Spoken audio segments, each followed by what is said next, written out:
Hello everyone, welcome to the More Computer Academy. Today is our second day of UPLT grade Computer Science question paper explanation. In previous video, we had completed 40 questions. Now, let's begin. Our next question is, what is the output of the following program? Hash include studio.h हमने इसमें एक pointer लिया है जिसमें हमने एक value assign की है 200 एंड मेन में हमने अपना कोड टाइप कर दिया है जिसमें हमने एक इंटीजर लिया है ए में हमने कितना वैल्यू इंसर्ट की है 100 और हमें प्रिंट क्या करवाना है प्रिंट एफ क्या करता है जो भी डाटा हमने इसमें इंसर्ट किया है इसको स्क्रीन पे डिस्प्ले करने का काम कौन करता है प्रिंट एफ और now option B is correct is 200 okay. अगर मैं थोड़ा सा इलेबोरेट करूँ इस कोड को तो क्या है हैश इंक्लूड से कंपाइलर क्या अंडरस्टैंड करता है कि कोड को कंपाइल करने से पहले किसी भी अनदर फाइल को क्या करता है अटैच करता है इसमें, ठीक है। क्या कर रहे हैं अनदर फाइल को इंक्लूड कर रहे हैं। studio.h में क्या होता है ये एक स्टैंडर्ड इनपुट आउटपुट हेडर है जिसमें एक फंक्शन ये फंक्शन को कंटेन करता है। फंक्शन में जो इनपुट या आउटपुट है उसको कंटेन करने का काम किसका है studio.h का। और P4 पॉइंटर और पॉइंटर में क्या होता है ये एक वेरिएबल के एड्रेस को स्टोर करवाता है, ठीक है। और हमने इनिशियल जो वैल्यू हमने इंटीज़र में इंसर्ट हमने एक इंटीज़र वैल्यू ली है 200। अब 100 से 100 हमने इनिशलाइज की है और पॉइंटर में हमने जो वैल्यू दी है वो कितनी है 200। तो अब हमारा जो कंपाइलर है वो क्या करेगा अब वैल्यू क्या कर दी है इसने चेंज, इसीलिए हमारा जो आंसर रहेगा वो कितना रहेगा 200। Okay, next question is what is the root class of all AWT events in Java? अगर मैं AWT events को एक्सप्लेन करूं कि what is AWT event in Java, AWT event means AWT ये क्या है abstract window tool kit. Okay, ये जो इवेंट है ये क्या है एक ऑब्जेक्ट, वो किसको रिप्रेजेंट करता है जो यूज़र कोई भी एक्शन परफॉर्म कर रहा है किसमें जावा में। तो ये क्या होता है एक यूज़र इंटरफेस होता है जिसमें एक फ्रेमवर्क बनता है, ठीक है। क्या होता है यूज़र इंटरफेस फ्रेमवर्क, इसी को हम क्या बोलते हैं एब्स्ट्रैक्ट विंडो टूलकिट। मतलब एक यूज़र ने कोई एक्शन परफॉर्म किया है, ठीक है। तो उससे क्या हो गया एक इवेंट जनरेट हो गई और कहाँ जनरेट हुई है जो जावा का ग्राफिकल यूज़र इंटरफेस है वहाँ उसको क्या बोलते हैं AWT, ठीक है। अब इसमें क्या होता है एक्शन क्या क्या हो सकते हैं, जैसे हम माउस से क्लिक करते हैं या फिर की हमने कोई प्रेस की है तो ये हमारी क्या हो जाएंगी इवेंट। और correct option is java.awt event. Okay, अगर मैं थोड़ा सा इन ऑप्शंस को एक्सप्लेन करूं तो ऑप्शन ए में क्या है java.awt.action इवेंट। एक्शन इवेंट में क्या रहेगा एक्शन इवेंट में जब भी हमने कोई भी एक्शन किया है, मतलब अगर हमने कोई बटन पे क्लिक कर दिया तो ये हमारा क्या हो गया एक्शन इवेंट, ठीक है। बटन प्रेस कर रहे हैं हम। और अगर हम बात करें जावा AWT इवेंट AWT, अब इसमें क्या है इवेंट डॉट AWT इवेंट, इसमें हमारा जो रहता है इसमें सिर्फ इवेंट बनेगी। वो कैसे, जैसे कोई भी हमारे फ़ोन में नोटिफिकेशन आ रहा है, ठीक है, या फिर हमारा मेल बॉक्स है उसमें जो भी हमें मेल्स रिसीव हो रहे हैं तो हम क्या कर रहे हैं माउस से उसको क्लिक कर रहे हैं, ठीक है, या फिर कोई भी बटन प्रेस कर रहे हैं तो ये हमारा क्या हो गया AWT event dot AWT event. Okay, और next question is which of the following is not a cloud computing service. अब मैं बात करूं कि क्लाउड कंप्यूटिंग क्या है, ठीक है। क्लाउड कंप्यूटिंग क्या है, ये एक कंप्यूटर के जो रिसोर्सेज हैं जैसे सर्वर, स्टोरेज, डाटाबेस या फिर सॉफ्टवेयर, ठीक है, इनका हम यूज़ करते हैं किस पे, इंटरनेट पे। तो उसको हमारे कंप्यूटर में रखने के लिए हम किसका यूज़ करते हैं, क्लाउड कंप्यूटिंग का, ठीक है। रिसोर्सेज को, जो भी रिसोर्सेज हैं हम उसका यूज़ करते हैं। फॉर एग्जांपल जैसे गूगल ड्राइव, ठीक है, जो भी डाटा हमारा जो भी फाइल्स होती हैं वो हमारे किस में हो जाती हैं, लैपटॉप में सेव हो जाती हैं। तो ये क्या है हमारा क्लाउड कंप्यूटिंग। इसमें हमें किसी एक्स्ट्रा हार्डवेयर को परचेज़ करने की नीड नहीं है, किसमें, क्लाउड कंप्यूटिंग में, क्योंकि सारा जो स्टोरेज जो हमें ये जो टास्क परफॉर्म करना है वो कैसे होता है, इंटरनेट पे, इंटरनेट के थ्रू हम क्या करवाते हैं, अपने फ़ोन में या फिर अपने लैपटॉप में ही हम डाटा को सेव करवा लेते हैं, ठीक है। और option number A is infrastructure as a service, ठीक है, ये भी हमारा क्लाउड कंप्यूटिंग सर्विस है।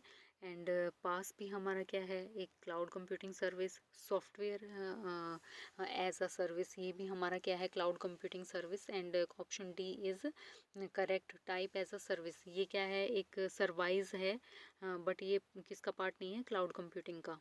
अगर मैं थोड़ा सा एलेबोरेट करूँ, option number A, infrastructure as a service. Infrastructure के अंदर क्या होता है, ये हमारा एक बेसिक कंप्यूटर की जो इंफ्रास्ट्रक्चर होती है जिसमें हमें किसी सर्वर की, स्टोरेज की या फिर नेटवर्क की ज़रूरत है। तो हम क्या करते हैं, हमें कोई भी हार्डवेयर परचेज़ करने की ज़रूरत नहीं है, हम इनको क्या कर सकते हैं, इंटरनेट से ऑनलाइन ही हम इसको परचेज़ कर लेते हैं, ठीक है। जैसे जैसे हम एक गूगल कंप्यूट इंजन का यूज़ करते हैं, ठीक है, या फिर हमने कोई अमेजोन वेब सर्विसेज हमें लेनी है, तो हम क्या करते हैं, वो परचेज़ कर लेते हैं और हमें कोई भी एक्स्ट्रा हार्डवेयर की नीड नहीं रहती इसमें स्टोर करवाने के लिए डाटा को, ठीक है। ऑप्शन सेकंड इज़ पास। पास में क्या होता है, पास क्या है, ये बेसिकली एक प्लेटफॉर्म है, किसके लिए, डेवलपर के लिए, जिस पे हम क्या बिल्ड करते हैं, टेस्ट या फिर डिप्लॉय करते हैं एप्लीकेशन को। क्या करते हैं, डिप्लॉय करते हैं एप्लीकेशन को। डिप्लॉय करेंगे जब एप्लीकेशन को, तो हमारी कोई हेडेक नहीं है कि हमें कैसे इंफ्रास्ट्रक्चर को मैनेज करना है, ठीक है, क्योंकि हम क्या करते हैं, ये सारा जो वर्क हो रहा है वो कैसे हो रहा है, इंटरनेट के थ्रू हो रहा है, ठीक है। ये फिज़िकली नहीं है, ये कैसा है, वर्क वर्चुअल हम कर रहे हैं, ठीक है। फॉर एग्जांपल जैसे गूगल ऐप इंजन का हम यूज़ करते हैं, ठीक है, अगर हमें कुछ भी सर्च आउट करना है तो इजीली हम क्या कर लेते हैं, यूज़ करते हैं। Option number C is software as a service. Software में क्या होता है, जस्ट हमारे पास क्या होगा, सॉफ्टवेयर होगा, हम उसका ready to use software application का हम यूज़ करते हैं, ठीक है। जैसे हमें कोई भी मूवी वॉच करनी है, ठीक है, नेटफ्लिक्स पे, तो हम क्या करते हैं, डायरेक्ट हमें डाउनलोड कर लेनी है मूवी, उसको वॉच करना है, ठीक है। इसके लिए हमें किसी एक्स्ट्रा अनदर डिवाइस की नीड नहीं है, ठीक है। और टाइप एज अ सर्विस, ये क्या है, ये बेसिकली क्या है, एक स्टैंडर्ड मॉड्यूल है जिसका किसके लिए यूज़ करते हैं, सर्विसेज के लिए यूज़ किया जाता है, ठीक है। Our next question is, as per 40-20-40 rule, the least amount of development effort shall be spent on. Option C is correct, software coding. अगर मैं बात करूँ इसमें 40-20 और 40, ये क्या है, जब भी किसी सॉफ्टवेयर को डिज़ाइन किया जाता है, ठीक है, तो उसके लिए हमारे पास क्या होता है, हमें प्लानिंग करनी होती है, हमें कोडिंग और टेस्टिंग इन सब की नीड होती है। तो 40% जो है वो किस लिए है, कि सॉफ्टवेयर के लिए हम प्लान कर रहे हैं या फिर डिज़ाइन कर रहे हैं उस लिए। एंड 20% किसके लिए, कोडिंग के लिए। 40% में हम क्या करते हैं, टेस्टिंग या मेंटेनेंस के लिए हमने 40 रूल को अप्लाई किया है, ठीक है। अगर मैं इसमें बात करूँ, coding, software coding is are correct option, ठीक है। और next question is, for solving the complex software problem the best project team is. Option C is correct, random paradigm.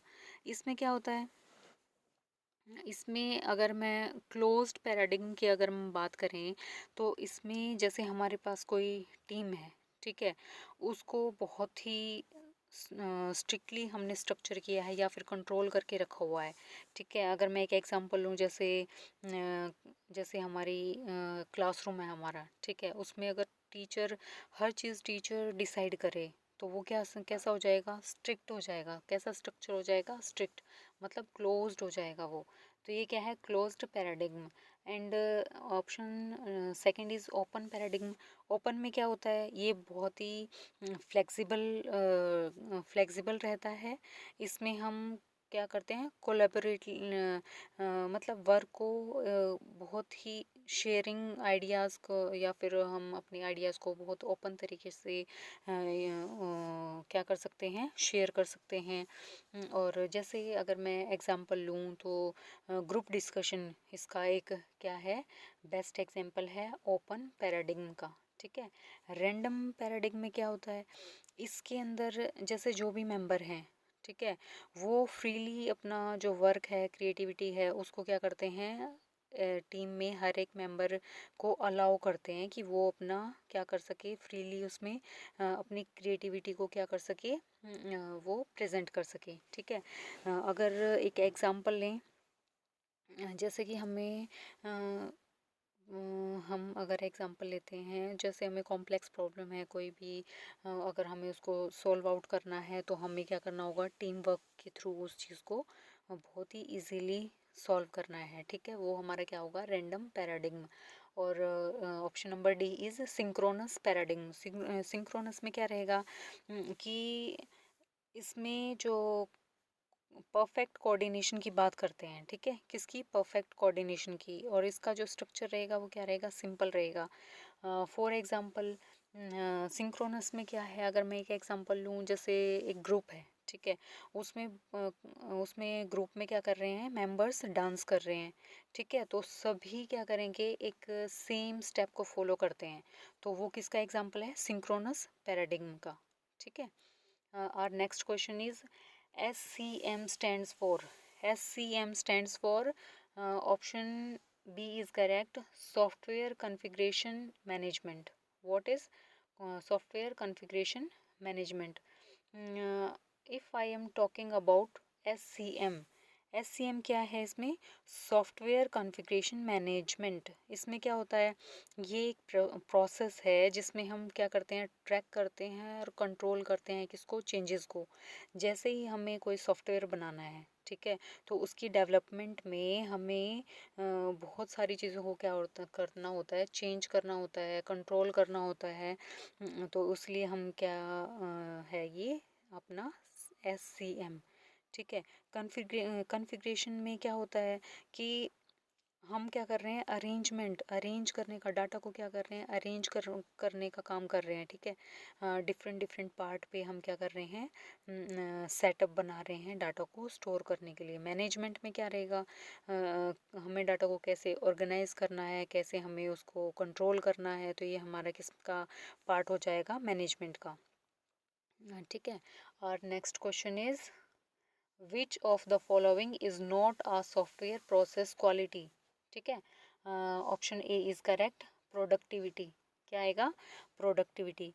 Y, अगर मैं प्रोडक्टिविटी की बात करूँ तो हम क्या करते हैं इसमें, प्रोडक्टिविटी में ये पर्सन की परफॉर्मेंस हमें क्या करता है, शो करता है। मतलब इसमें परफॉर्मेंस शो होती है लेकिन प्रोसेस नहीं, ठीक है। कोई भी पर्सन कैसा परफॉर्म कर रहा है वो होता है, लेकिन वो किस प्रोसेस से होके वो परफॉर्म कर रहा है, इसमें प्रोसेस क्या है मैटर नहीं करता, ठीक है। जैसे किसी पर्सन ने 100 लाइन का कोड टाइप किया है, ठीक है, और उसने कितना 1 आवर ले लिया, तो उसमें जो प्रोसेस, जो उसको प्रोसेस, मतलब उसमें एरर भी रहे होंगे, उसने काफ़ी सारा एडिट भी किया होगा, ठीक है, वो जो प्रोसेस रहा है तो उसमें ये प्रोसेस क्या होती है, वो उसमें इंक्लूड नहीं होती। पोर्टेबिलिटी में क्या रहेगा, मतलब कोई भी सॉफ्टवेयर है, हम उसको कितना इजीली हम उसको क्या कर सकते हैं, यूज़ कर सकते हैं। डिफरेंट डिफरेंट प्लेटफॉर्म पे। जैसे अगर मैं बात करूँ विंडोज़ में या फिर मैक में, अगर हमें किसी भी सॉफ्टवेयर को इजीली रन करवाना है तो वो हमारे क्या हो जाएगी, पोर्टेबिलिटी, क्योंकि प्लेटफॉर्म क्या हो गए, डिफरेंट डिफरेंट, और वो कितने अच्छे से परफॉर्म कर रहा है। टाइमलाइंस, टाइमलाइंस में क्या होता है, डिलीवरिंग रिजल्ट, मतलब एक टाइम पे हमें क्या रहता है, रिजल्ट को, रिजल्ट जब भी डिक्लेयर होगा वो एक टाइम पे होगा, ठीक है। जैसे हमें कोई प्रोजेक्ट, हम किसी प्रोजेक्ट पे वर्क कर रहे हैं तो उसकी जो डेडलाइन है हमें अपने काम को उससे पहले कंप्लीट करना होता है, ठीक है। तो ये क्या हो जाएगी, टाइमलाइननेस, कि हमने इस टाइम से पहले अपने काम को कंप्लीट कर लेना है। विजिबिलिटी में क्या रहेगा, हम क्या करते हैं, मॉनिटर कर रहे हैं किसी भी प्रोग्रेस को। जब हम प्रोजेक्ट पे काम करते हैं तो हम क्या कर रहे हैं, उसमें प्रोग्रेस को मॉनिटर कर रहे हैं कि भाई हमें कहाँ पे अपडेट करने की ज़रूरत है और कहाँ हमें, मेनली हम क्या कर रहे हैं, ट्रेस कर रहे हैं इसमें, ठीक है। और next question is, an original intelligible message fed into algorithm as input is known as dash, while the coded message produced as output is called, option B is correct, plain text and cipher text। अगर मैं यहाँ पे बात करूँ कि अगर plain text, plain text में क्या होता है, जैसे मैंने कुछ भी मैसेज टाइप किया है, ठीक है, उसमें मैंने हेलो टाइप किया तो ये मेरा क्या हो गया, प्लेन टेक्स्ट। अगर मैं सिफर की बात करूँ तो उसमें क्या होगा, जो हमने हेलो लिया है, हेलो जो मैंने टाइप किया है वो किस में हो गया, उसको हमने क्या कर दिया, एनकोड कर दिया कि वो कोई दूसरा पर्सन क्या ना कर पाए, उसको अंडरस्टैंड ना कर पाए, ठीक है। इसीलिए उसका जो कोड है वो चेंज हो गया है। और एनक्रिप्शन की अगर मैं बात करूं, एनक्रिप्शन क्या होता है, एनक्रिप्शन जब हम प्लेन टेक्स्ट को साइफर टेक्स्ट के अंदर कन्वर्ट करते हैं तो ये जो प्रोसेस है वो क्या होता है, अपना एनक्रिप्शन, ठीक है।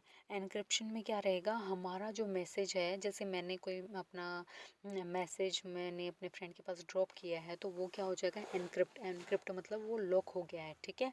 और डिक्रिप्शन के अंदर क्या रहेगा, जो भी चेंजेस हमने किए हैं, जो साइफर टेक्स्ट है उससे क्या है, वो प्लेन टेक्स्ट के अंदर जब हमारा जो मैसेज है वो कन्वर्ट होता है तो उसको हम क्या बोलते हैं, अनलॉक। जब वो क्या होता है, अनलॉक होता है हमारा मैसेज तो उसको क्या बोलते हैं, डिक्रिप्शन, ठीक है। जैसे व्हाट्सएप पे भी हम बहुत सारे मैसेजेस सेंड करते हैं तो उसमें क्या होता है, एनक्रिप्शन और डिक्रिप्शन का हम यूज़ करते हैं, और साइफर और प्लेन टेक्स्ट का, ठीक है।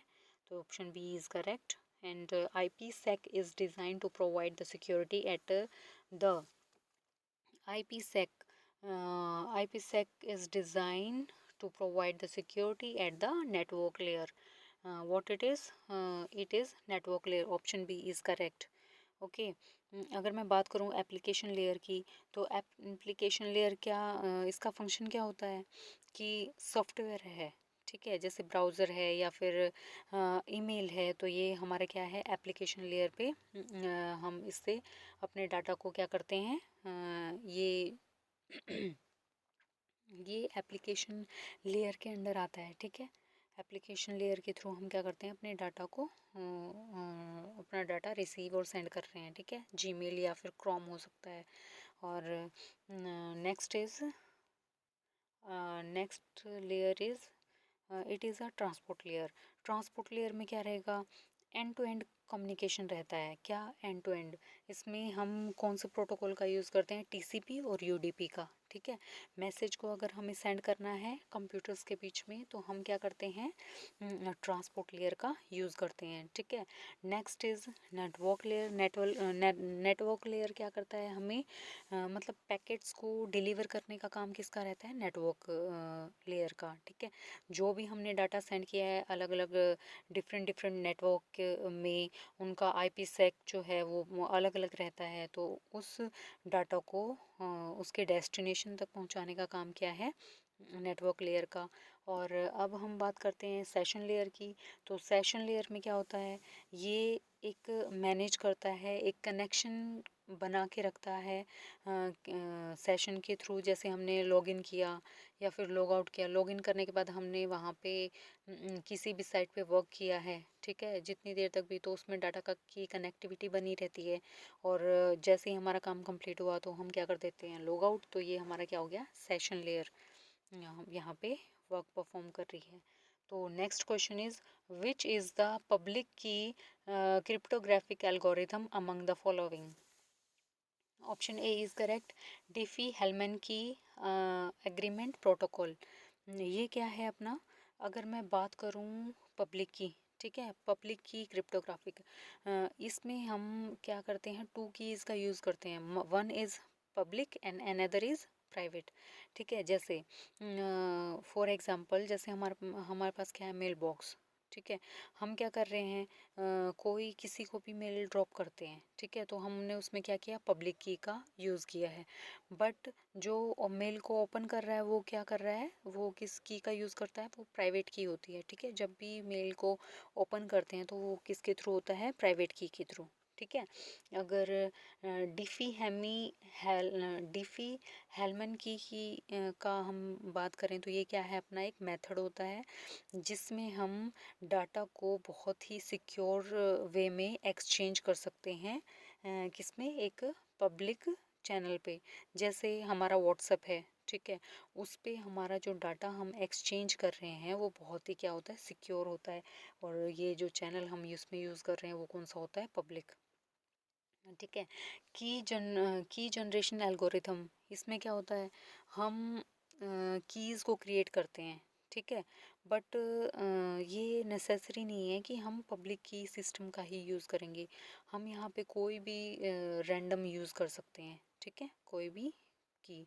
And next is signalling algorithm. Signalling algorithm में हम क्या यूज़ करते हैं, सिग्नल्स को कंट्रोल करने के लिए, क्या, सिग्नल्स को कंट्रोल करने के लिए हम इसका यूज़ करते हैं। तो option A is are correct, Diffie Hellman key agreement protocol. Next question is, proxy firewall filters is used at which layer among the following, ठीक है। Option D is correct, it's a application layer. अगर मैं बात करूँ firewall की, firewall से हम क्या अंडरस्टैंड करते हैं कि हमारा कंप्यूटर है, ठीक है, हम अब एक कंप्यूटर से अनदर कंप्यूटर में जब भी हम एक कनेक्शन एस्टेब्लिश करते हैं डाटा को शेयर करने के लिए, हम किसका यूज़ करते हैं, इंटरनेट का। तो ये जो इनकमिंग और आउटगोइंग है डाटा की, तो इसमें जो क्या होता है, बीच में कोई भी हार्मफुल ट्रैफिक हो सकता है, ठीक है, उसको ब्लॉक करने का काम क्या करती है, फायरवॉल।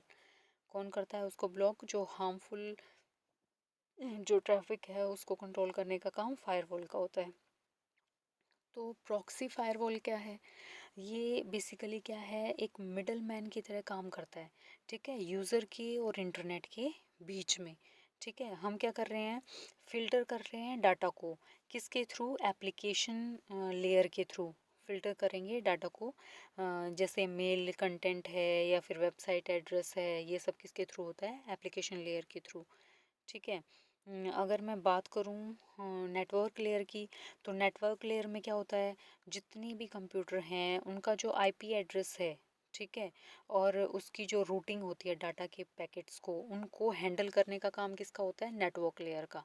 किसको हैंडल करता है ये, एक तो आईपी एड्रेस को, और फिर डाटा किस फॉर्म में ये सेंड होता है, शेयर होता है वो पैकेट्स के फॉर्म में, उसके जो रूटिंग को हैंडल करना है वो कौन करता है, नेटवर्क लेयर। अगर मैं बात करूं सेशन लेयर की, सेशन लेयर में हमने क्या किया, अभी हमने पढ़ा था कि हमने क्या करते हैं, हम सेशन लेयर में मैनेज करते हैं कम्युनिकेशन सेशन को, किस टाइम पे हमें लॉगिन किया है, जैसे हमारा कंप्लीट होता है काम तो हम क्या कर देते हैं, लॉग आउट करते हैं। तो ये क्या होता है, एक सेशन, एक टाइम पीरियड होता है। तो इसमें हम क्या यूज़ करते हैं, सेशन लेयर। अगर मैं बात करूँ प्रेजेंटेशन लेयर की, प्रेजेंटेशन लेयर में क्या होता है, ये हमारे डाटा को कन्वर्ट करता है, ठीक है। कन्वर्ट कैसे, जैसे एनक्रिप्शन का यूज़ होता है, डिक्रिप्शन का यूज़ होता है। जैसे हमने कोई भी मैसेज टाइप किया अपने फ्रेंड को, ठीक है। व्हाट्सएप पे बेसिकली हम डाटा को शेयर करते हैं, तो ये किसके थ्रू होता है, प्रेजेंटेशन लेयर के थ्रू, ठीक है। और एप्लीकेशन लेयर हमने अंडरस्टैंड कर लिया कि एप्लीकेशन लेयर में क्या होता है, डायरेक्टली जो यूज़र है वो सॉफ्टवेयर का यूज़ करता है। जैसे हम ईमेल के थ्रू डाटा को शेयर करते हैं, तो ये किसके थ्रू होता है, एप्लीकेशन लेयर के थ्रू, ठीक है। नेक्स्ट क्वेश्चन इज, 1 सेकेंड, और next question is code red is a, code red क्या है, ये क्या है, कंप्यूटर वॉर्म, क्या होता है, एक कंप्यूटर वॉर्म। अगर मैं कोड रेड की बात करूं तो what is code red, code red क्या है, कंप्यूटर वॉर्म, जिसमें हम डाटा को स्प्रेड करते हैं इंटरनेट पे, ठीक है। और ये क्या होता है, डाटा जो है उसको सेल्फ रेप्लिकेट कर देता है, मतलब उसकी कॉपीज़ को स्प्रेड कर देता है, किसमें, नेटवर्क में, विदाउट ह्यूमन हेल्प के, ठीक है। जैसे अगर मैं एग्जांपल लूँ, जैसे फ्लू होता है, पर्सन टू पर्सन, मतलब ये स्प्रेड होता है ऑटोमेटिकली, ठीक है। इसमें कोई भी एक दूसरे को टच नहीं करता, बट ये पर्सन टू पर्सन क्या होता है, फ्लू होता है, स्प्रेड होता है, ठीक है। वही काम किसका है, अपना कंप्यूटर वॉर्म का, ठीक है। एंटीवायरस क्या है, ये एंटीवायरस किस लिए हम यूज़ करते हैं, एक वायरस से अपने कंप्यूटर को डिटेक्ट करने के लिए हम क्या यूज़ करते हैं, एंटीवायरस का, ठीक है। वायरस बेसिकली क्या है, ये एक सॉफ्टवेयर है। Photo editing software, photo editing में क्या रहेगा, जैसे हम फ़ोटो शॉप का हम यूज़ करते हैं, इमेजेस, कोई भी इमेजेस है उसको डिज़ाइन करना है, उसमें कोई चेंजेस करने हैं, ठीक है, बैकग्राउंड ऐड करना है, या anything we do from photo editing software. And और next option is video editing software. Video editing में क्या रहता है, जब भी हमने कोई वीडियो को क्रिएट किया है तो उसके अंदर जितनी भी एडिटिंग अगर हमें करवानी है तो उसके लिए हम यूज़ करते हैं वीडियो एडिटिंग सॉफ्टवेयर, ठीक है। Next question is the famous port and the IP address scanner is, famous port और आईपी एड्रेस स्कैनर क्या है, ये एक एंग्री आईपी स्कैनर है, क्या है, एंग्री आईपी स्कैनर। अगर मैं बात करूँ पोर्ट स्कैनर क्या है, ये एक टूल है, बेसिकली क्या होता है, टूल।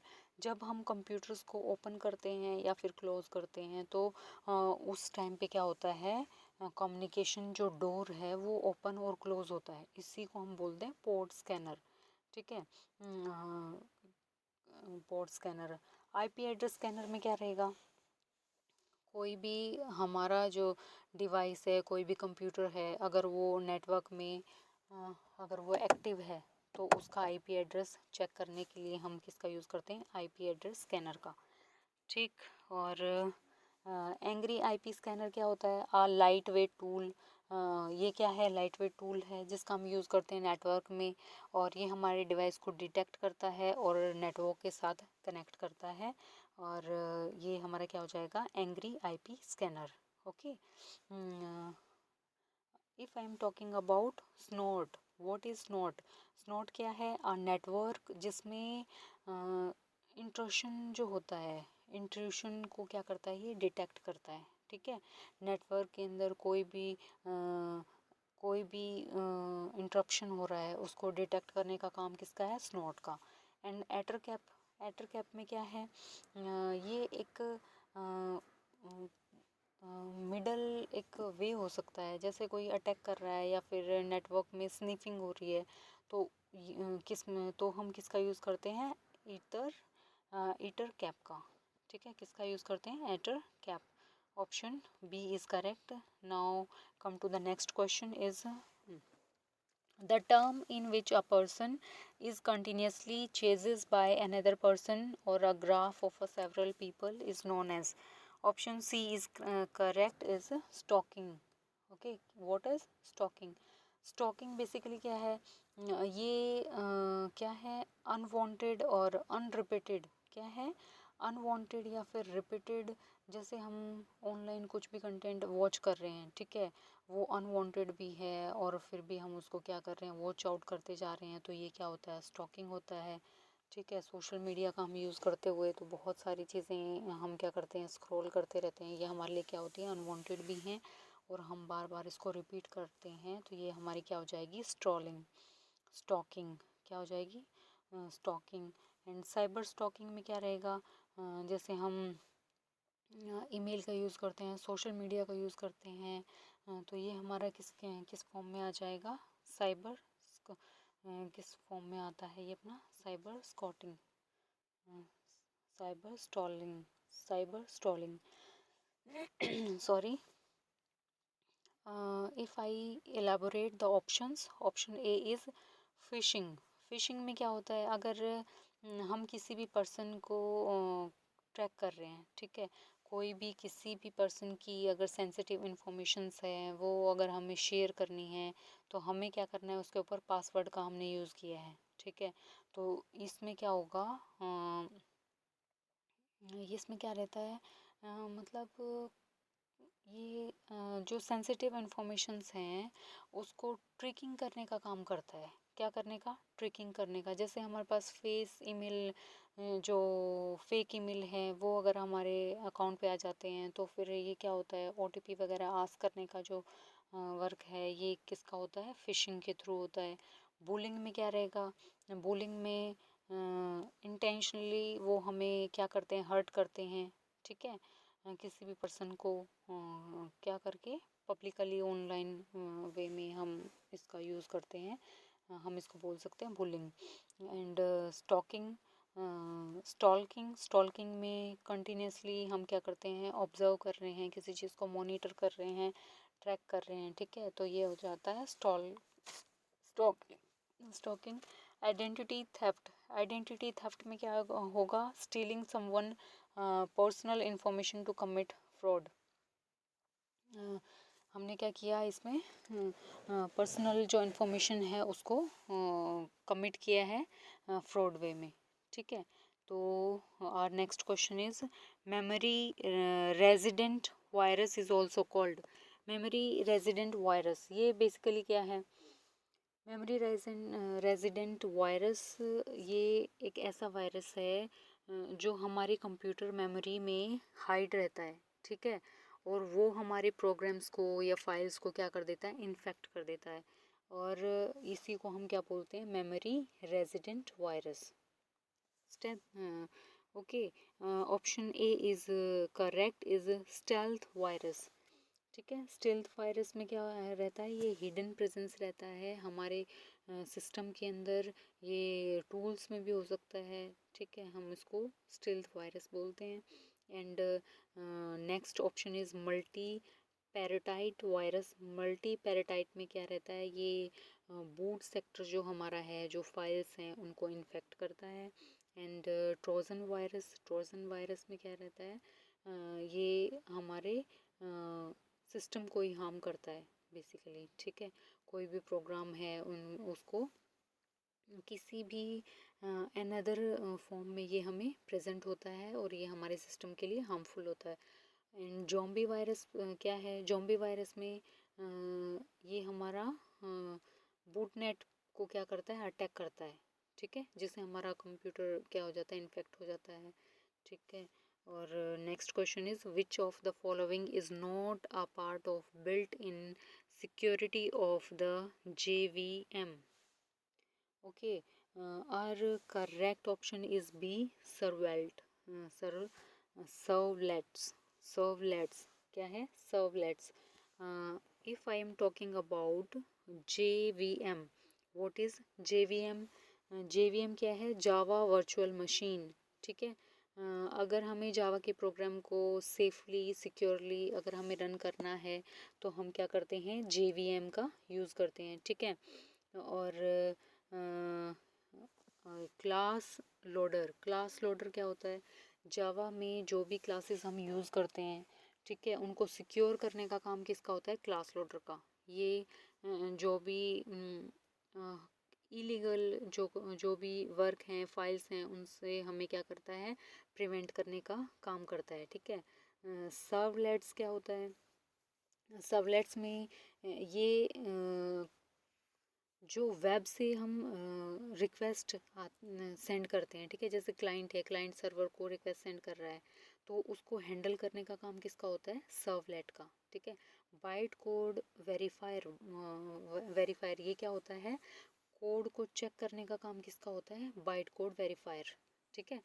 कोई भी कोड है या फिर इलीगल ऑपरेशन अगर हो रहे हैं, रन होने से पहले क्या होती है, कोड चेकिंग होती है, उस वो कौन किसके थ्रू का होता है, ये बाइट कोड वेरीफायर के through. And security manager basically क्या है, ये कंट्रोल करके रखता है किसको, रिसोर्सेज को, जो भी हमारी फाइल्स हैं या फिर प्रोग्राम्स हैं उन सबको क्या करता है, कंट्रोल करता है कौन, security manager. Our next question is which of the following is an example boundary condition vulnerability? Option D is correct, is buffer outflow. It is buffer outflow.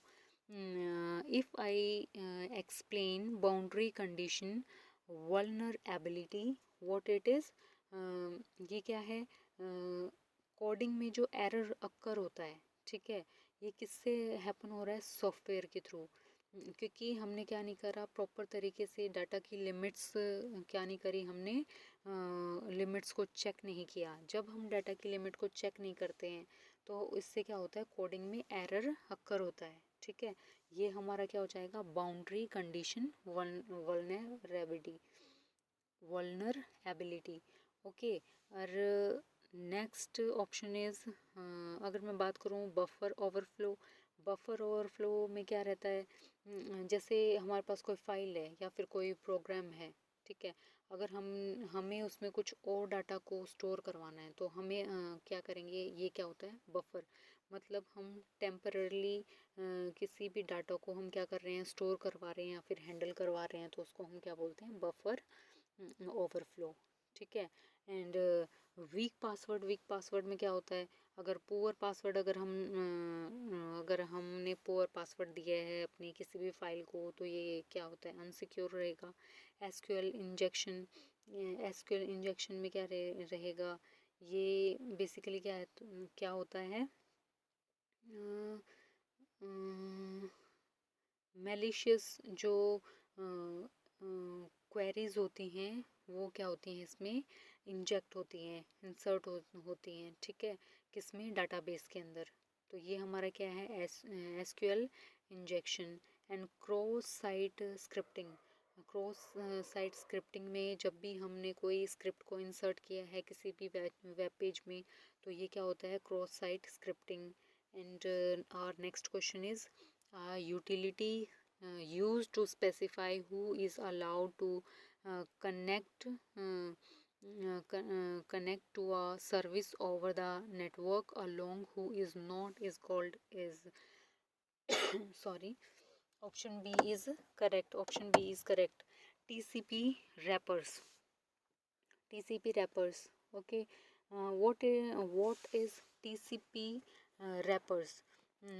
If we use Linux operating system, ठीक है, हम इसमें क्या करते हैं, network services को control कर रहे हैं, ठीक है, किसी भी पीसी की, तो हम क्या कर रहे हैं, इसमें नेटवर्क सर्विसेज को कंट्रोल कर रहे हैं, तो हम क्या कर रहे हैं, टीसीपी रैपर्स का यूज़ कर रहे हैं, ठीक है, ये हमारा टीसीपी रैपर होता है।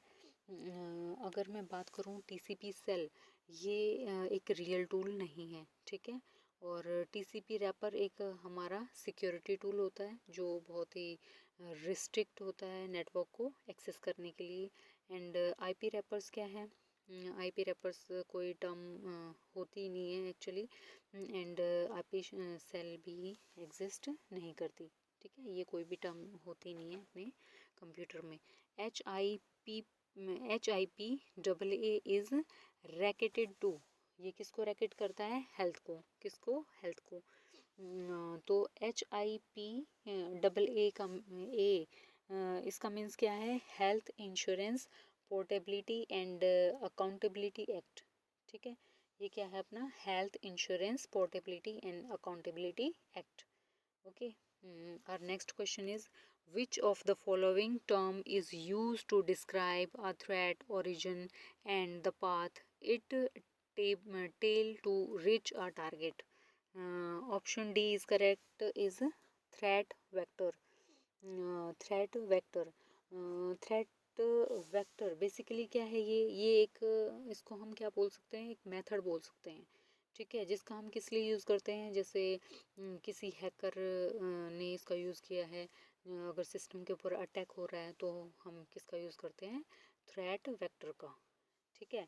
एंड फ्रॉड क्या है, मतलब जब भी कोई चीटिंग करता है, ठीक है, किसी से मनी को एक्वायर करने के लिए, ठीक है, तो ये हमारा क्या हो जाएगा, फ्रॉड हो जाएगा। एस्पाइनेज, एस्पाइनेज में क्या होता है, जो भी सीक्रेट इंफॉर्मेशंस होती हैं उसको स्पाई करने का काम, ठीक है, उन पे क्या करता है, नज़र रखने का काम करता है। एस्पाइनेज, एस्पाइनेज मेल फंक्शन, मेल फंक्शन क्या होता है, ये क्या है, फेलियर ऑफ सिस्टम, क्या है अपना मेल फंक्शन, क्या होता है, फेलियर ऑफ सिस्टम होता है। और next question is complement accumulator is an example. Complement accumulator किसका एग्जाम्पल है, इमीडिएट मोड, किसका है एग्जाम्पल, इमीडिएट मोड, ठीक है। If I am talking about what is accumulator, accumulator क्या है, ये एक स्पेशल रजिस्टर है, किस पे, सीपीयू में। हम इसका यूज़ करते हैं जैसे हमने कोई अरिथमेटिक ऑपरेशन परफॉर्म किया है, ठीक है, या फिर लॉजिकल ऑपरेशन परफॉर्म किया है, तो हम इसमें किसका यूज़ करते हैं, स्पेशल रजिस्टर का, उसको हम बोलते हैं एक्यूमुलेटर, ठीक है। और अगर मैं बात करूँ कॉम्प्लीमेंट की, तो कॉम्प्लीमेंट मीन्स क्या है, जो भी फ्लिप बिट्स होती हैं 0 और 1 की फॉर्म में, हम उसको क्या बोलते हैं, कॉम्प्लीमेंट, ठीक है। और ये क्या हो जाती हैं, एक दूसरे की अपोजिट, जैसे 0 का कॉम्प्लीमेंट क्या हो जाएगा, 1 का कॉम्प्लीमेंट क्या हो जाएगा, 0, ठीक है। इसके अपोजिट जो बाइनरी नंबर होते हैं उसको बोलते हैं कॉम्प्लीमेंट। तो हमारा क्या हो जाएगा, जो कॉम्प्लीमेंट एक्यूमुलेटर है वो क्या हो जाएगा, ये क्या करता है, सारी बिट्स को फ्लिप करता है, ठीक है, सारी बिट्स को फ्लिप करने का काम। And implied mode, implied mode में क्या होता है, ये बेसिकली जब हमें इम्प्लाइड, अगर मैं बात करूँ जैसे कि कोई भी हमने इंस्ट्रक्शंस हैं हमारे पास, ठीक है, अगर हमने कोई डाटा लिया है, ठीक है, अगर वो उसमें मेंशन नहीं किया है कि हमें वो जो डाटा है वो कहाँ से फाइंड होगा, तो हम इसको बोलते हैं इम्प्लाइड मोड, ठीक है। अगर मैं इसको एक एग्जांपल के थ्रू अंडरस्टैंड करवाऊँ तो ये क्या होता है, जैसे अगर हमारे पास कोई कॉफ़ी मशीन है, ठीक है, उसमें सिर्फ अगर क्लीन बटन हमने प्रेस कर दिया, ठीक है, तो उससे क्या होगा, जो हमारी जो इंटरनल सिस्टम होता है कॉफ़ी मशीन का, तो वो क्लीन हो जाएगा, ठीक है। हमें मशीन को कुछ एक्स्ट्रा इनपुट देने की नीड नहीं है, ठीक है। इम्प्लाइड मोड में क्या होता है, हम इनपुट नहीं देते, वो ऑटोमेटिकली क्या होता है, उस मशीन के अंदर सेट होता है, अगर हम एक बटन प्रेस करते हैं तो उससे वो टास्क परफॉर्म होता है, ठीक है। ये इसका फंक्शन है, इम्प्लाइड मोड बोलते हैं इसको, ठीक है।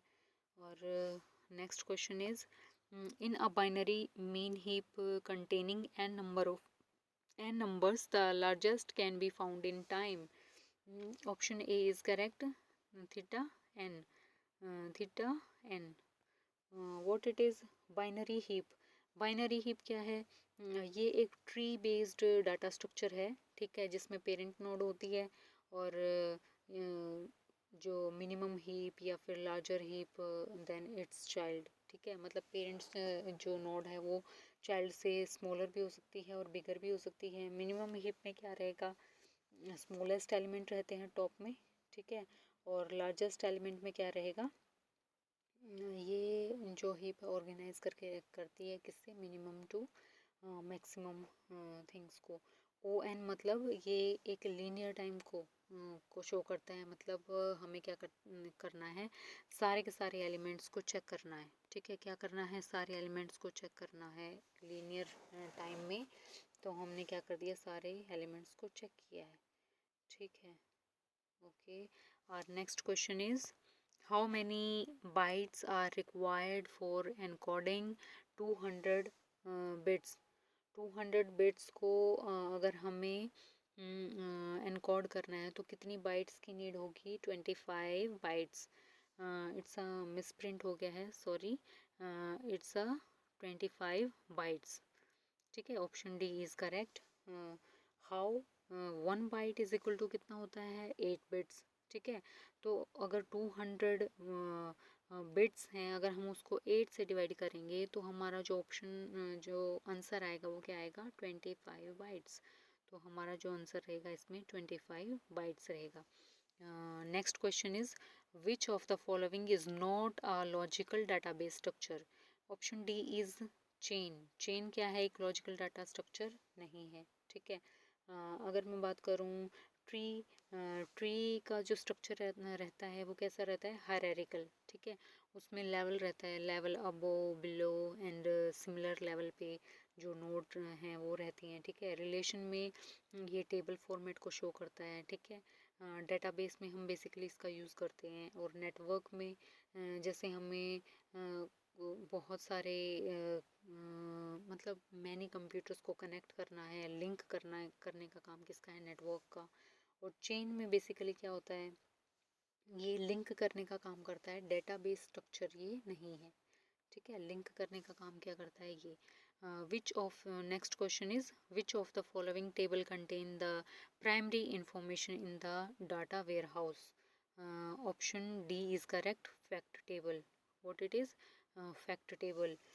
अगर मैं data warehouse, what is data ware house?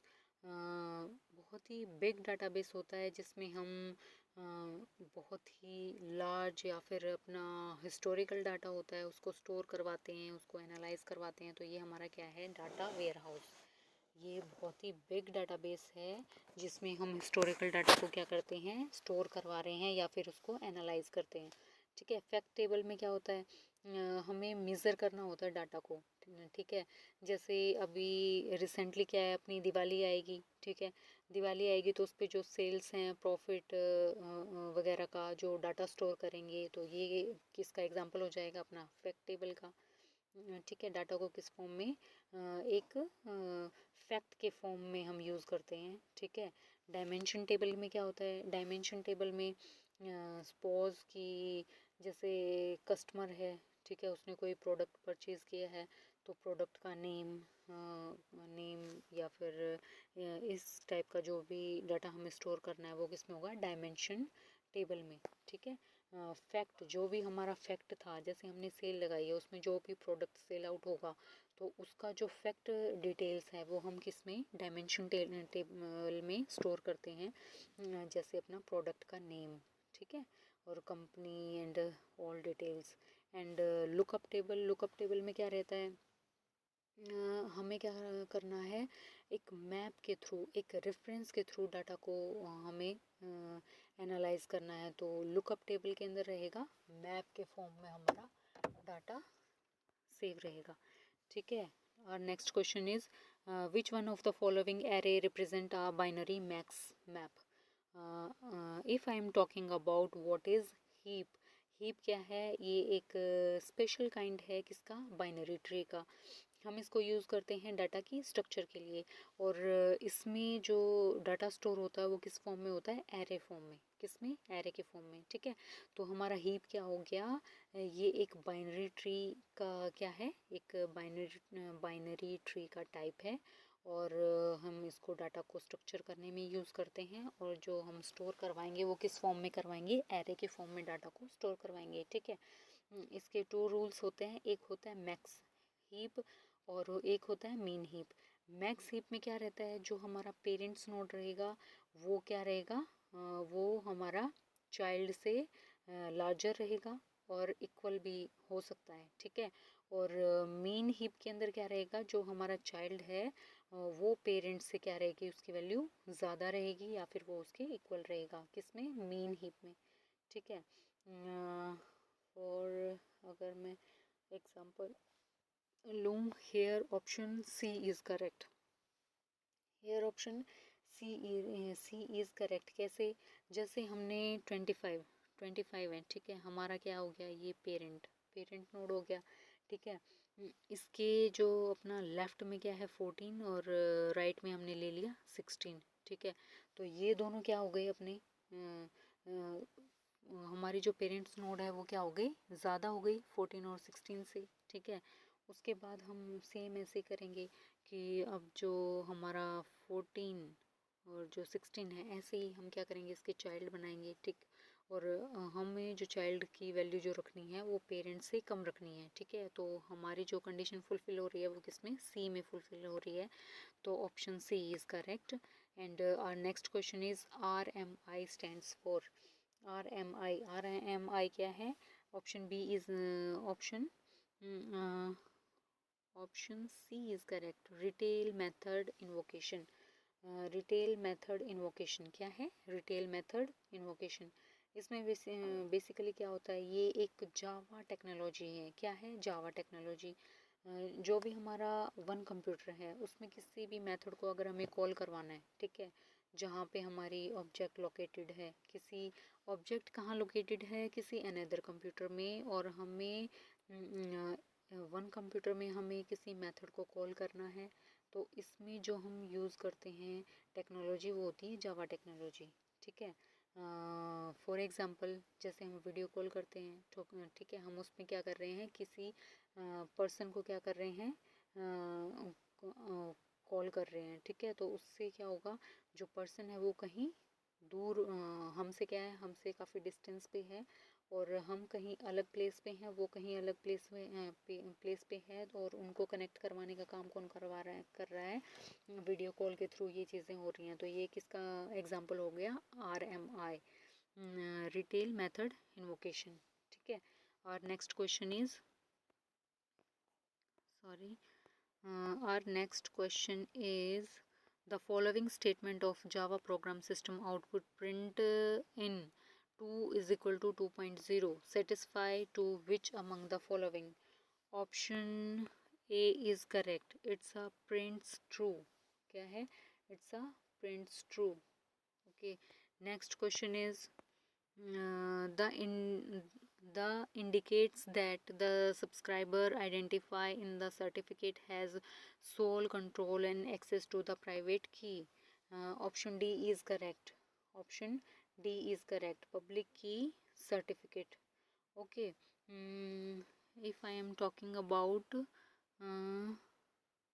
Digital signature, ठीक है। डिजिटल सिग्नेचर क्या होता है, ये एक इलेक्ट्रॉनिक क्या है, प्रूफ है, ठीक है। हमारी जो आइडेंटिटी है, उस हर डाटा की इंटीग्रिटी है, उसको क्या करता है, इंश्योर करता है, ठीक है। क्या, डिजिटल सिग्नेचर। और अगर मैं ऑप्शन AEP की अगर मैं बात करूँ तो ये क्या होता है, डाटा को क्रिप्टोग्राफिक फॉर्म में हम इसमें यूज़ करते हैं, जो भी टेक्निक यूज़ होते हैं क्रिप्टोग्राफी में, ठीक है। क्रिप्टोग्राफी में हमारी जो I think option PKI means public की इंफ्रास्ट्रक्चर। पब्लिक की इंफ्रास्ट्रक्चर में क्या रहेगा, हमारी जो ये मैनेज करता है कीज़ को और सर्टिफिकेट को, किससे, किसके लिए, फ्रेमवर्क में जो भी कीज़ हैं उनको मैनेज करने का, और सर्टिफिकेट के होता है, ये क्या करता है, उसको मैनेज करता है, ठीक है। तो option D is correct, public key certificate. ये पब्लिक की होती है, आइडेंटिटी इंफॉर्मेशन को कंटेन करने का काम कौन करता है, पब्लिक की सर्टिफिकेट। और next question is dash is not a type of antivirus. Option D is correct, Microsoft Office it's not a antivirus, ठीक है। ये क्या है अपना सॉफ्टवेयर है, और Quick Heal and McAfee and Kaspersky, ये सारे क्या हैं अपने एंटीवायरस, ओके। और next question is in distributed system each processor has its own. Distributed system each process its has both local memory and clock, both are present there. If I am talking about what is distributed system, ये क्या है, जब many computers connect होकर एक network में एक बिगर computer के form में काम करते हैं, तो हम उसको क्या बोलते हैं, डिस्ट्रीब्यूटेड सिस्टम, ठीक है। फॉर एग्ज़ाम्पल जैसे हमें गूगल पे कुछ सर्च आउट करना है तो हमें वो क्या करता है, बहुत ही क्विकली हमें फीडबैक देता है, ठीक है। ये किस के थ्रू पॉसिबल हो पाता है, डिस्ट्रीब्यूटेड सिस्टम के थ्रू, ठीक है। लोकल मेमोरी की अगर हम बात करें तो इसमें क्या होता है, हर एक प्रोसेसर जो है उसका एक ऑन मेमोरी होती है, ठीक है, जैसे रैम और कैशे, ठीक है। तो ये हमारा क्या है, local memory.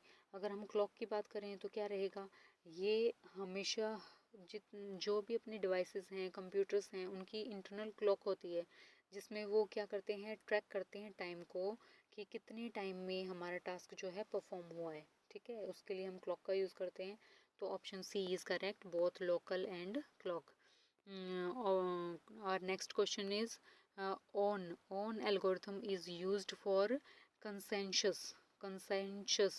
uh, what do you mean by consensus? It's a oral message algorithm. अगर मैं बात करूँ ORN, ओरल मैसेज एल्गोरिथम, ठीक है, इसका हम यूज़ कहाँ करते हैं, डिस्ट्रीब्यूटेड सिस्टम के अंदर, ठीक है। जितने भी प्रोसेस होते हैं, अगर वो डाटा सर्च आउट कर रहे हैं, ठीक है, अगर उन्होंने डाटा को सर्च किया है और अगर वो एक ही वैल्यू के ऊपर अग्री हो जाते हैं, ठीक है, अगर वो फेल हो रहा है या फिर सक्सेस हो रहा है मैसेज, अगर वो एक ही वैल्यू के ऊपर अग्री हो रहे हैं तो उसको बोलते हैं ORL मैसेज, ठीक है। If I am talking about deadlock detection में क्या होता है, टू और मोर प्रोसेसेस होती हैं, ठीक है, वो एक दूसरे के क्या होने का, फिनिश होने का वेट करते हैं, तो उसको हम बोलते हैं डेडलॉक। बट एक्चुअल में ऐसा होता नहीं है। जैसे टू कार्स हैं, ठीक है, वो स्टक हो जाती हैं एक ब्रिज पे, तो वो क्या करती हैं, एक दूसरे का वेट करती हैं रिवर्स होने के लिए, ठीक है, कि वो बैक हो और फिर वो क्या हो जाए, वहाँ से क्रॉस करें, पर ऐसा पॉसिबल नहीं होता, तो वो केस में आ जाएगा डेडलॉक डिटेक्शन में।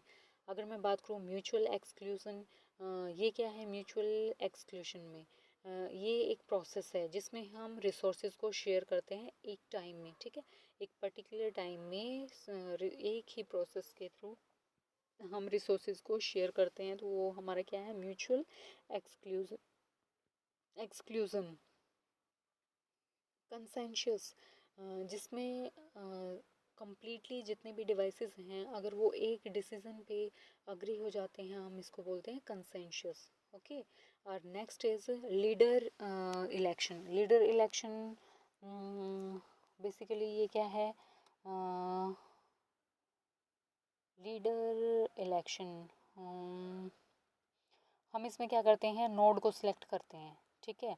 बहुत सारी अलग नोड्स होती हैं जो कोऑर्डिनेट करती हैं, और उनमें से अगर हमें सिलेक्ट करना होता है तो उसको बोलते हैं लीडर इलेक्शन, ठीक है। और next question is, in distributed system link and site failure is, its option C is correct, is hand shaking, ठीक है। Okay, link failure, if I'm talking about link failure, what is link failure?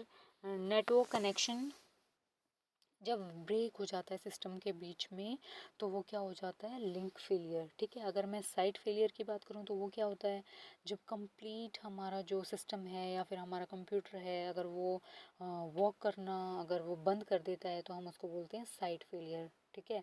अगर मैं बात करूँ token passing की, तो ये क्या होता है, मतलब ये एक नोड को अलाउ करता है एक टाइम में एक टास्क को परफॉर्म करने के लिए, इसको बोलते हैं टोकन पासिंग, ठीक है। वन टाइम में वन नोड को सिर्फ वन ही टास्क परफॉर्म करना है, तो हम क्या करते हैं, token passing. If I am talking about polling what is polling, ये एक मेथड होता है जिसमें जो सेंट्रल नोड है वो चेक करती है अदर जो नोड्स हैं वो एक्टिव हैं कि नहीं, ठीक है, ये होता है पोलिंग, ओके। हैंड शेकिंग में क्या रहेगा, ये कंफर्मेशन के लिए क्या होता है, जो भी नोड्स हैं, कोई भी मैसेज हम नोड्स के थ्रू सेंड कर रहे हैं, रिसीव कर रहे हैं, तो उसमें एक्नॉलेज करने का, एक्सेप्टेंस का, कि अदर नोड्स आर एक्टिव और नॉट, तो उसका जो रिस्पॉन्स है, उसका जो कंफर्मेशन है, वो हम किसके थ्रू देते हैं, हैंड शेकिंग के थ्रू, ओके। और next question is, in In distributed file system, file name does not reveal the file. Option B is correct. Physical storage location is a physical physical storage location. If अगर बात कर रहे हैं distributed file system की, ठीक है, DFS, ये actually ये क्या है, इसमें फाइल्स क्या रहती हैं, एक मल्टीपल कंप्यूटर्स पे हम क्या करते हैं, फाइल्स को स्टोर करते हैं, ठीक है, मल्टीपल सिस्टम पे हमने फाइल्स को स्टोर किया है, बट वन सिस्टम पे जब भी यूज़र उसको क्या कर पाता है, सीन कर पाता है, ठीक है, एक यूज़र ने वन सिस्टम पे एक फ़ाइल को ओपन किया, मतलब वो जो फाइल्स हैं वो स्टोर कहाँ हैं, अलग अलग कंप्यूटर्स पे, लेकिन यूज़र ने उन फाइल में से जब उसने पिक किया तो उसको वन सिस्टम पे जब वो देखता है तो वो क्या है, डिस्ट्रीब्यूटेड फाइल सिस्टम।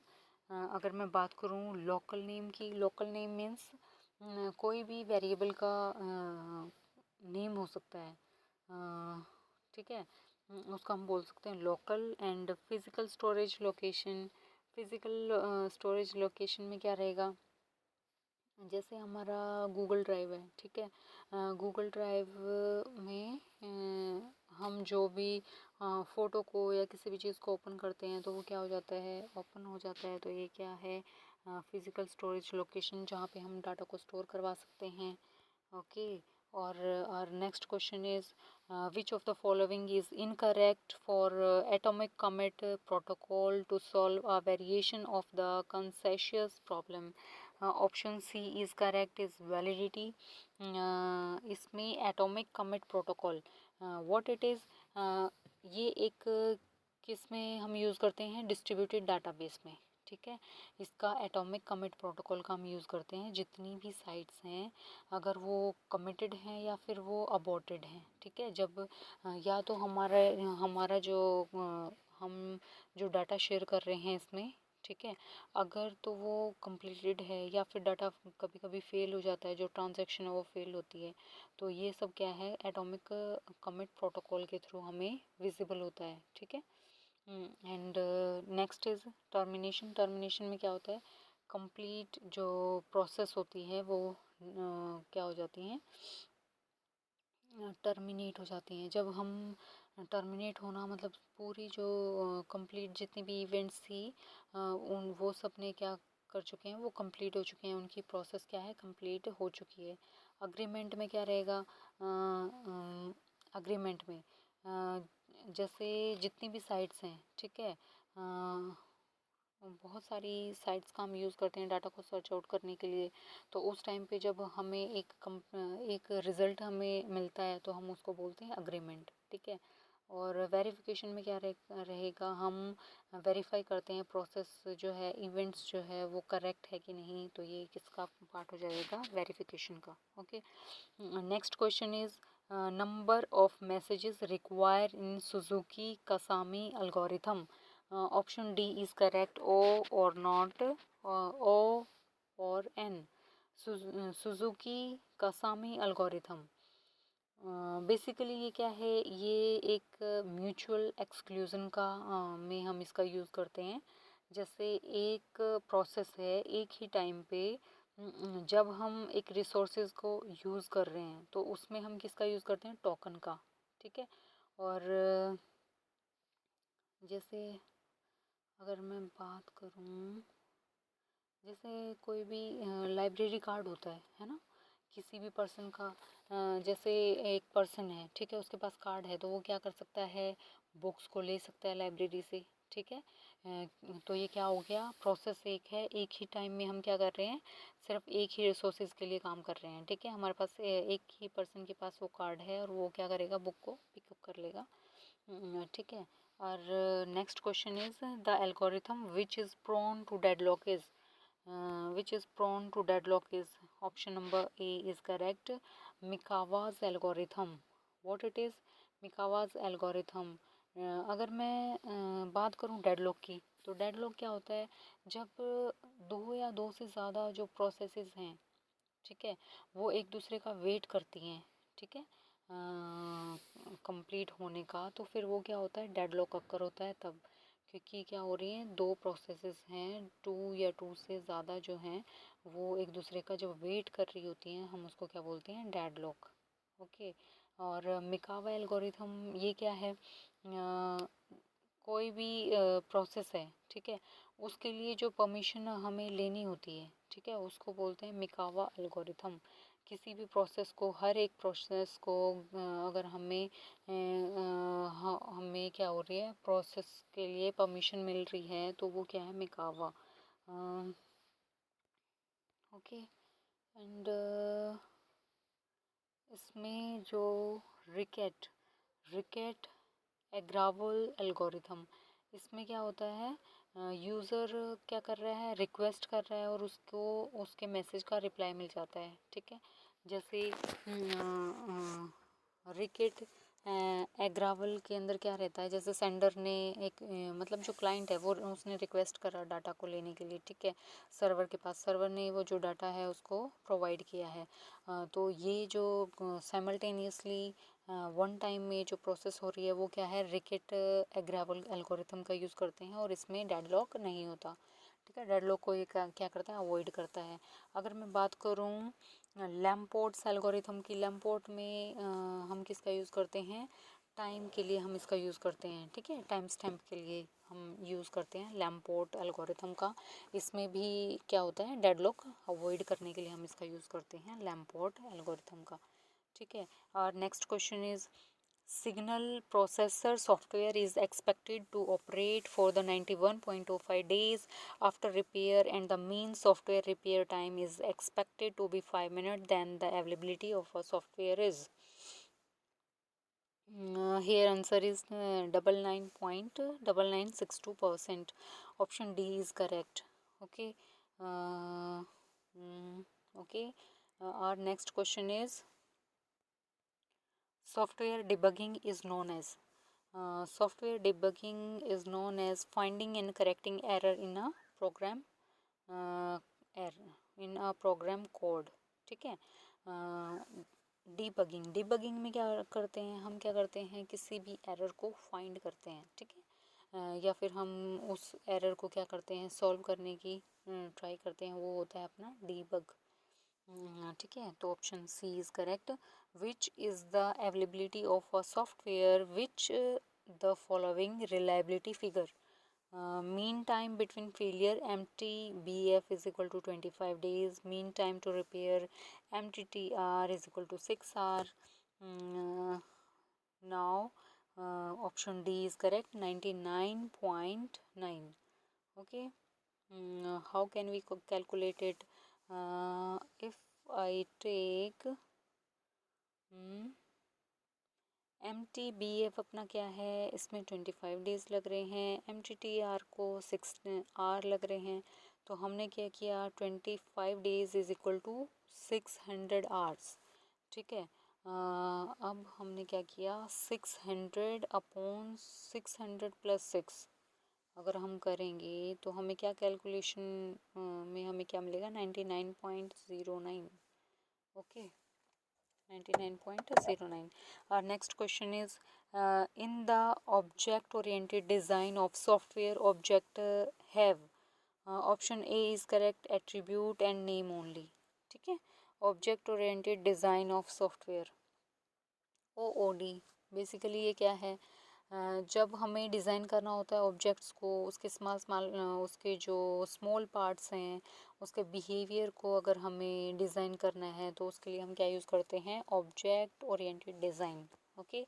एट्रीब्यूट क्या है, ये अपना डेटाबेस के अंदर क्या होता है, ये एप्लीकेशन, ये अपना कॉलम्स होते हैं, और यहाँ क्या है, जो प्रॉपर्टी है या फिर करैक्टरिस्टिक्स हैं ऑब्जेक्ट के, उसको हम क्या बोलते हैं, एट्रीब्यूट, ठीक है। जैसे फॉर एग्जांपल कार है, कार का जो कलर है या फिर मॉडल है, स्पीड है, ये क्या बता रहे हैं, कार की एट्रीब्यूट्स हैं, ठीक है। और ऑपरेशन की अगर मैं बात करूँ, ऑपरेशन में क्या होता है, मेथड्स, एक ऑब्जेक्ट क्या है ऑब्जेक्ट का जो एक्शन है उसको हम क्या बोलते हैं, ऑपरेशन, ठीक है।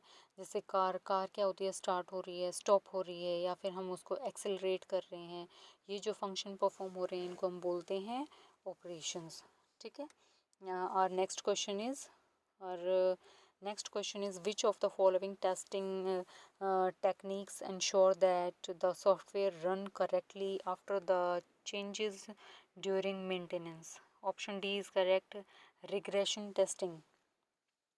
Okay, if I'm talking about path testing में क्या होता है, मतलब जितनी भी पॉसिबल कोड पाथ होते हैं, ठीक है, हम सभी को क्या करते हैं, टेस्ट करते हैं. फॉर एग्ज़ाम्पल जैसे हम जीपीएस का हम यूज़ करते हैं, ठीक है, अपनी डेस्टिनेशन पे पहुंचने के लिए, सही डायरेक्शन के लिए, तो उसमें हम क्या होता है, path testing. Okay. Integration testing में क्या होता है, मॉड्यूल को चेक करने का जो वर्क होता है कि जो भी हमने मॉड्यूल बनाया है वो प्रॉपर तरीके से, उसमें जो मॉड्यूल्स हैं वो एक साथ मिल के प्रॉपर तरीके से काम कर रहे हैं कि नहीं. तो इसके लिए हम क्या यूज़ करते हैं, इंटीग्रेशन टेस्टिंग. फॉर एग्ज़ाम्पल जैसे हमारे पास कार है, ठीक है, उसमें जो गियर बॉक्स है प्रॉपर तरीके से इंजन फिट है क्या, जो गियर बॉक्स है वो उसमें प्रॉपरली फिट है, कार प्रॉपर वर्क कर रही है कि नहीं, ये अपना किस में आता है, इंटीग्रेशन टेस्टिंग में. ठीक है, हर एक चीज़ को हम क्या करते हैं, चेक करते हैं कि प्रॉपर वर्क कर रही है कि नहीं. यूनिट टेस्टिंग क्या होता है, इसमें हम चेक करते हैं स्मॉल पार्ट्स को इंडिविजुअली, ठीक है, कि हर एक जो पार्ट है सॉफ्टवेयर का वो प्रॉपर तरीके से वर्क कर रहा है कि नहीं. ठीक है, कार का जो वन बाय वन पार्ट्स को हम क्या करते हैं, चेक करते हैं.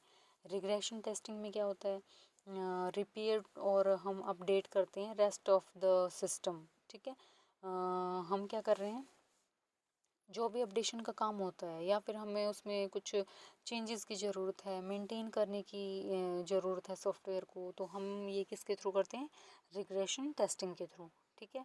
Our next question is which of the following testing methods is normally used as the acceptance test for a software system. ठीक है, option A is correct, is regression testing. ठीक है. Our next question is which one is not a software quality model. ISO 9000 it's not a software quality model. ये basically क्या है, ISO 9000 ये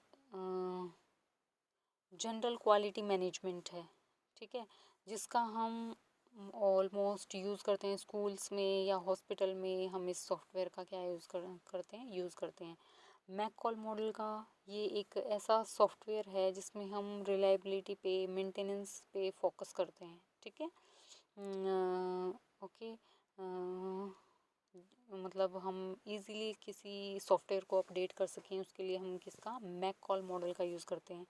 Boheme model, इसमें क्या होता है, ये एक ऐसा सॉफ्टवेयर है जिसमें यूज़र क्या होता है, सेटिस्फाई होता है और एफिशिएंटली अपना वर्क कर पाता है. उसको हमने क्या नाम दिया, बोहेम मॉडल.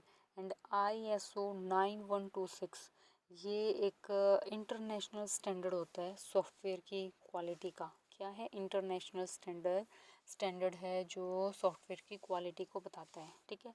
और next question is which one of the following model is not suitable for accommodating any changes. Option C is correct, waterfall model. ठीक है. If I'm talking about red model means rapid application development. ठीक है, quickly अगर हमें changes करने हैं तो इसमें इतना फ्लेक्सिबल होता है कि हमें बहुत ही इंस्टेंट हमें रिज़ल्ट दिखता है. ठीक है, तो हम किसका यूज़ करते हैं, रैपिड एप्लीकेशन डेवलपमेंट का. अगर मैं बात करूँ बिल्ड एंड फिक्स मॉडल की, बिल्ड एंड फिक्स्ड मॉडल क्या है, ये मैशी होता है. क्या होता है, मैशी. जो भी इमीडिएट चेंजेस होते हैं आफ्टर टेस्टिंग तब हम क्या करते हैं, बिल्ट या फिर हम उसको क्या करते हैं, फिक्स करते हैं. ठीक है.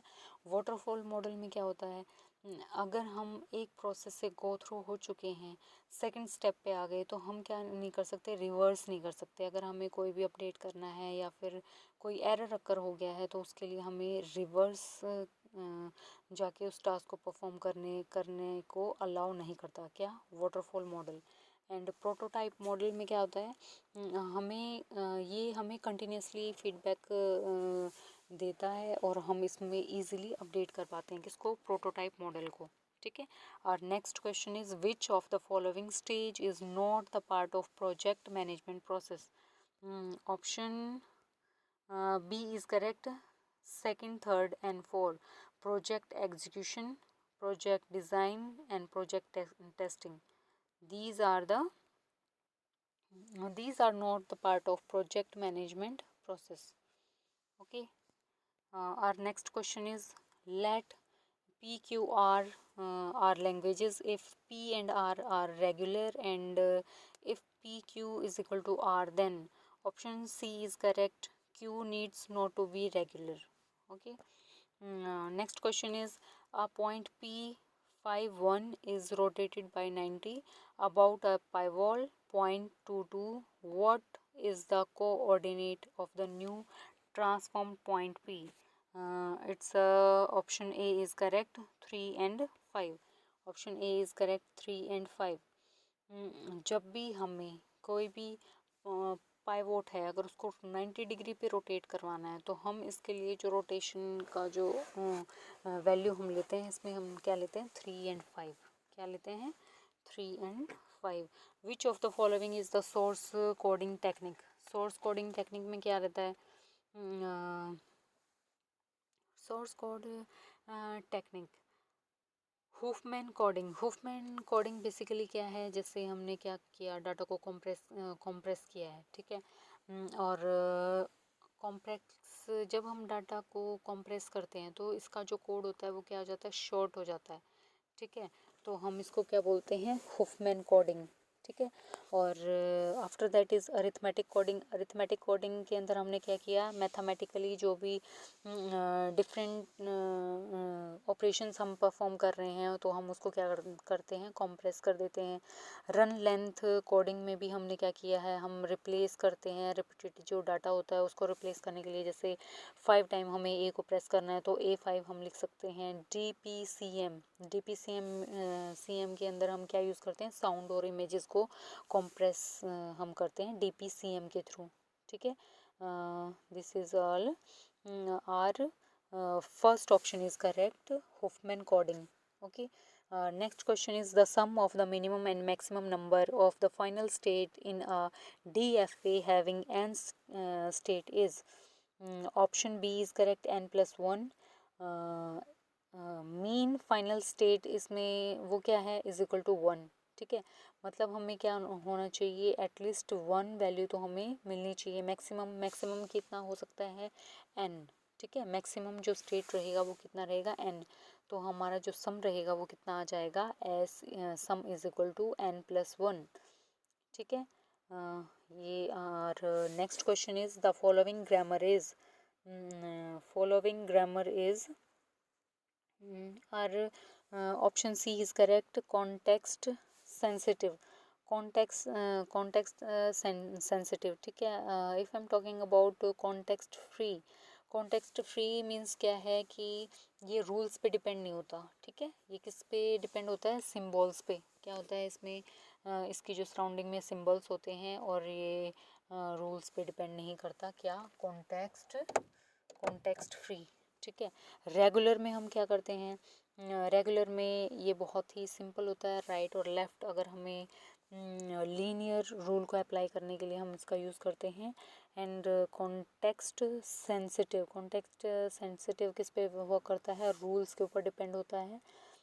जैसे बैंक है, ठीक है। बैंक मीन्स डिफरेंट थिंग्स हो सकती हैं, ठीक है, मनी बैंक या फिर river bank and all. And LRK क्या है, पार्शर्स ग्रामर, ठीक है। क्या है, LR is parser grammar, special type का रहता है ये। तो option C is correct, is the context sensitive. Next question is, an FSM can be used to add two given numbers integer. This mark is, option A is correct. Our next question is, which of the following grammar are operator grammar, where EFT are non-terminal and plus and multiply IDE are terminal symbol. Option C is correct, G1। What is operator grammar? ठीक है, इसमें अपने जो operator grammar हैं वो क्या हैं? जैसे हमने कोई भी ऑपरेटर लिया है, प्लस, मल्टीप्लाई, एक्सेट्रा, तो ये किसको फॉलो करते हैं? G1 को। किसको फॉलो करेंगे? G1 को। तो इसमें हमने क्या किया? सबसे पहले हमने किया प्लस, फिर 2 + 3 × 4। तो हमने यहाँ पे क्या कर दिया? मल्टीप्लिकेशन से पहले हम क्या करते हैं? एडिशन करते हैं। ये ग्रामर को अनश्योर करता है। ठीक है। और next question is, in regular expression the operator plus stands for. Option C is correct, iteration. Iteration में क्या रहेगा? हम क्या करते हैं? रिपीट करते हैं मैनी टाइम्स। ठीक है। ए प्लस का मीन्स क्या है? सबसे पहले हमने ए लिखा, ए को 2 टाइम ए, फिर 3 टाइम ए। हम क्या कर रहे हैं? रिपीट करवा रहे हैं एक ही टास्क को बार बार रिपीट करवा रहे हैं। तो उसके लिए हमने क्या यूज़ किया? प्लस ऑपरेटर का हमने यूज़ किया है। कॉन्केटिनेशन के अंदर क्या होता है? 2 स्ट्रिंग्स को ऐड करने का काम। जैसे हमने लिखा ए और बी, अगर हमें इन दोनों को कनेक्ट करना है तो हमें क्या करना पड़ेगा? A+B। A+B लिखा तो हमारा ये कॉन्केटिनेट होके क्या बन जाएगा? AB। ठीक है। और next question is, now many states of DFA can be converted from NFA with N states. It's option C is correct, 2n. Here is a misprint, sorry for that. 2n is C is our correct option. DFA जो states है वो हमारी कितनी possibilities होंगी इसमें? 2n। ठीक है। Next question is, which of the following error can compiler check? It's a syntax error. अगर हमें कोई ग्रामर या फिर पंचुएशन मिस्टेक्स होती हैं वो किसके थ्रू चेक होती हैं? सिंटेक्स एरर के थ्रू। ठीक है। किसमें? कंपाइलर चेक करता है ये। ओके। और next question is, what is output of the lexical analyser? Lexical analyser का आउटपुट क्या रहेगा? अपने option A is correct, tokens. ठीक है। टोकन्स में हमने क्या किया है? कोड को स्मॉलेस्ट मीनिंग में हमने क्या कर दिया? इसको ब्रेक कर दिया। और जैसे हमें क्या करना है? A+B को ऐड करना है तो हमने क्या कर दिया? ए को अलग लॉन्ग ब्रेसेस के अंदर हमने अलग से पुट किया है। फिर प्लस ऑपरेटर को हमने अलग से ब्रेसेस के अंदर पुट किया है, एंड बी अलग। तो हम इससे क्या करवा रहे हैं? A+B हमने क्या कर दिया है? इसको स्मॉलेस्ट पीसेस में क्या कर दिया? डिवाइड कर दिया। ठीक है। और next question is, predictive parsers follows. It's option A is correct, top down parsing approach. ठीक है। टू डाउन में क्या रहेगा? हम स्टार्ट करेंगे एक सिंबल से, एंड नेक्स्ट रूल को हम क्या करेंगे? प्रेडिक्ट कर सकते हैं इसमें। जैसे हम किसी भी पजल को सॉल्व करते हैं टॉप टू बॉटम, तो ये हमारा किसका ऑप्शन का जो है ये एग्जाम्पल किसका हो गया? प्रेडिक्टिव पार्सर्स का। ठीक है। कोई भी कॉम्प्लेक्स प्रॉब्लम को अगर हम सॉल्व कर रहे हैं तो हम क्या करेंगे? टू डाउन पार्सिंग अप्रोच का हम यूज़ करते हैं। और next question is, the value of expression tree, the value of the following hierarchical representation. जो हायरार्किकल रिप्रेजेंटेशन है इसमें क्या हम वैल्यू पुट करेंगे? और ऑप्शन इज 11। हाउ? 11। अब हमने क्या करा? अब हमने यहाँ क्या किया? 2 × 3, 2 को 3 से मल्टीप्लाई किया तो हमारा आंसर कितना हुआ? 6। 6 में हमने किसको ऐड कर दिया? 2 + 3 5। 2 + 3 कितना होता है? 5। पहले हमने क्या किया? 2 और 3 की मल्टीप्लाई कर दी, कितने आ गया अपना? 6। 6 यहाँ पे आंसर आया। फिर हमने 2 और 3 को क्या कर दिया? ऐड कर दिया। तो अब जो हमारा जो आंसर आया 6 + 5 = 11। तो option A is correct. Option A is correct here. Sorry, here is some problem. I think. Sorry. Thank you, everyone.